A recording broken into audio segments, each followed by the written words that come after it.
Hello, and welcome to Everyday Creation, a show about lifting our vibes for ourselves and the world. I'm Kate Jones, here to share a short segment of my recent interview with Dr. Darcy Lord, a self love expert who's on a mission to help raise the consciousness of the planet.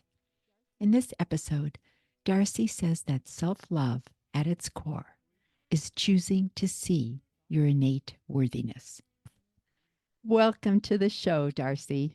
Oh my goodness. Thank you so much, Kate, for having me. I'm super, super honored and couldn't be more excited about participating in someone who's all about lifting the vibes for ourselves and the world. I think that's just beautiful.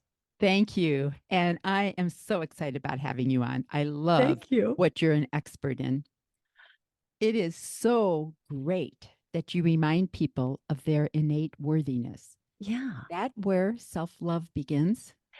Yes, I get so excited about it. And it's so important because I think there's a good thing that we're starting to talk about it more on the planet about self-love, but a lot of times it gets equated to like our self-care lists, things about, I'll go get a massage or a facial, or it's time to try to eat better or meditate or work out. And I love all those things, but it turns out that self-love it's much more an inner job. So that relearning maybe for the first time or re-choosing to see our own innate worthiness, which is kind of what hatches our deservability. It's where it starts. It's an inner game. That is a great Oh, explanation. thank you. Yeah. And I think people can like sink their teeth into it because otherwise it's easier to just keep thinking I got to check off things on a self-care list. Where instead, if we go, oh no, it's an inner game of kind of holding myself in my own heart as precious and lovable and valuable and worthy. So it's that worthiness piece, innate worthiness. It's huge. Oh, that sounds wonderful.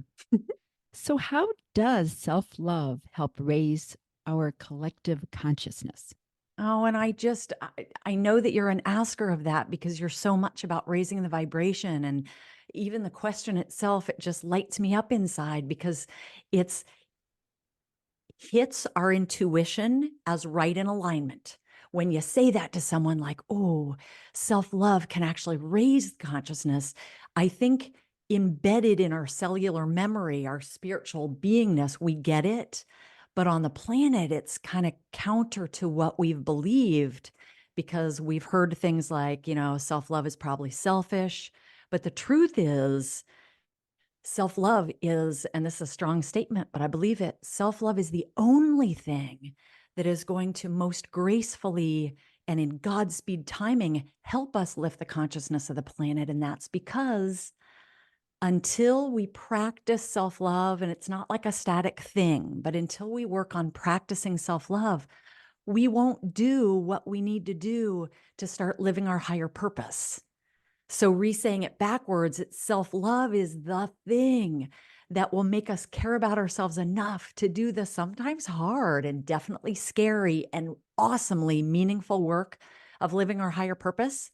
And the way we raise the consciousness of the planet, the collective consciousness, imagine if more and more people every day, more and more people started actually living their higher purpose, like living in alignment with what their souls, that juicy deliciousness that means things like abundance and love, and even your smile on your face right now. It's like when you do what you love to do.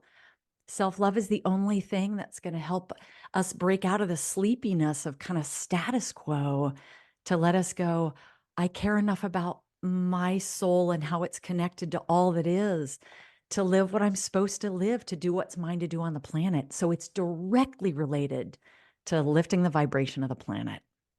How lovely. Isn't that cool?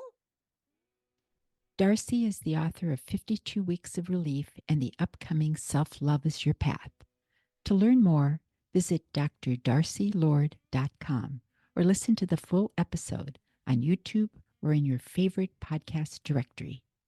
This is Kate Jones, asking listeners to please spread the love by sharing this episode with others. Until next time, thank you for listening to Everyday Creation.